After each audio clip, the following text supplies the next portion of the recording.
Welcome, and thank you for your interest in the Precision Edge Gauge. This device is one in a series of tools developed in the collaboration of two innovative companies, Precision Analytical Instruments and Jayhawk Bowling Supply.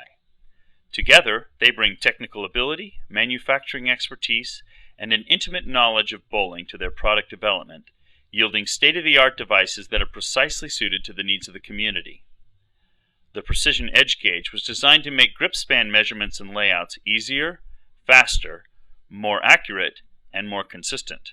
The gauge is intuitive to use as it complements the most common edge-to-edge layout and drilling strategies, including those taught in modern pro shop training courses. As with our other layout tools, once you start using the Precision Edge Gauge, you won't want to operate without it. The gauge was designed to accomplish four primary tasks: quickly and accurately perform new grip layouts based upon an existing drill sheet, measure the grip dimensions of an existing layout, copy the grip dimensions from an existing layout directly into a new layout, and quickly compare multiple layouts for accuracy and consistency. The gauge performs layouts and measurements based upon industry-standard edge-to-edge layout techniques. It features adjustable calibration to allow it to be customized to a large variety of drilling styles. Both of its operating modes are fully self-contained. It locates and measures finger spans accurately, independent of finger hole sizes, and it automatically supplies a 1/4-inch finger bridge. For more information concerning the Precision Edge Gauge and our other bowling products, please visit www.toolsforanalysis.com. Now we'll demonstrate how to use the gauge to perform a new layout, how to copy an existing layout, and we'll also demonstrate the calibration feature.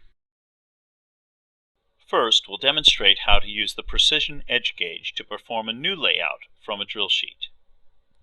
There are several parameters recorded on a typical drill sheet, but only 3 that are directly related to the gauge: the left finger span, the right finger span, and the bridge.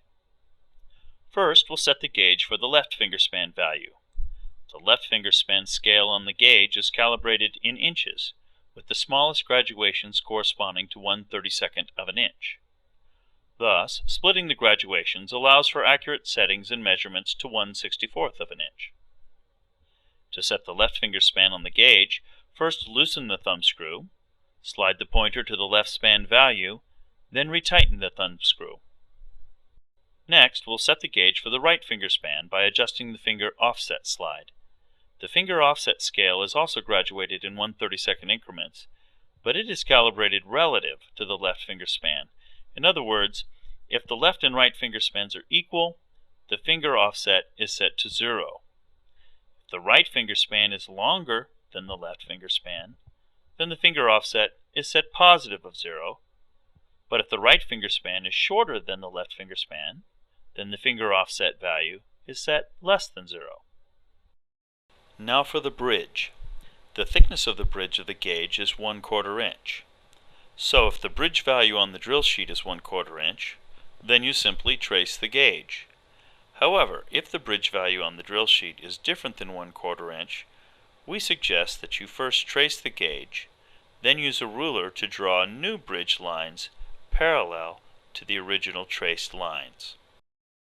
Before you can align the gauge on the ball, you first need to have located where the center of the grip will be, presumably by reversing the axis from the positive axis point. Of course, we recommend the Jayhawk axis reversing tool to accurately and efficiently accomplish this task. Then, using a ruler, measure along the grip center line, down from the center of the grip, a distance equal to half of the left finger span, and mark this location, which corresponds to the top edge of the thumb hole to be drilled and where the pin will be aligned on the ball. If you prefer to drill the finger holes first and the thumb hole last, then you will be setting the gauge in layout mode, so that you can place the pin in the center of the thumb hole mark before aligning the gauge and tracing the fingers. However, if you prefer to drill the thumb hole first, then the finger holes, then you will need to place the gauge in measurement mode, so that you can hook the gauge on the front edge of the thumb hole before aligning it and tracing the fingers. To change gauge modes, simply loosen the thumb screw, rotate the pin completely up or down, and retighten the thumb screw.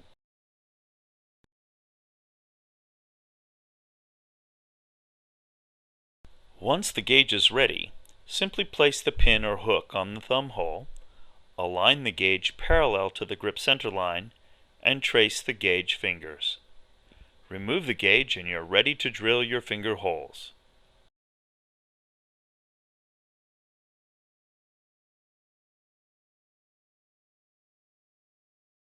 Now, we'll demonstrate how to measure or copy an existing grip layout on a ball. First, you'll need to put the gauge in measurement mode. Then, place the gauge on the ball with the measurement hook against the upper edge of the thumb hole. Loosen the left finger span adjustment thumb screw and adjust it so that the left finger is close to the edge of the left finger hole. Visually align the gauge so that the finger tab is in line with the edge of the finger hole. For the most accurate measurements, use a pencil or straight edge. Make sure that the bridge is centered between the finger holes, then tighten the left finger span adjustment thumb screw. Now adjust the finger offset to locate the right finger hole relative to the left finger hole.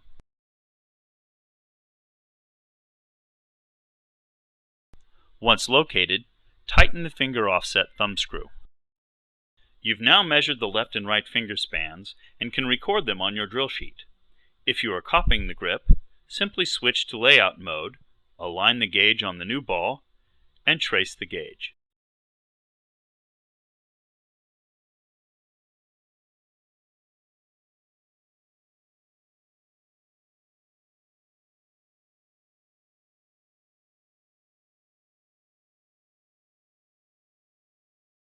The Precision Edge Gauge is calibrated at the factory, assuming layout measurements are made edge to edge.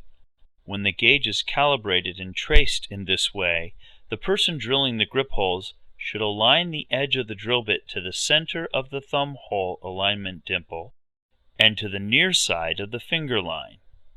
In other words, the drill bit should split the thumb line and remove the finger line. However, the gauge is adjustable to allow for a large variety of measuring tools and drilling techniques. For example, various rulers employ different alignment mechanisms, and some ball drillers will prefer to split the line, while others prefer to leave the line.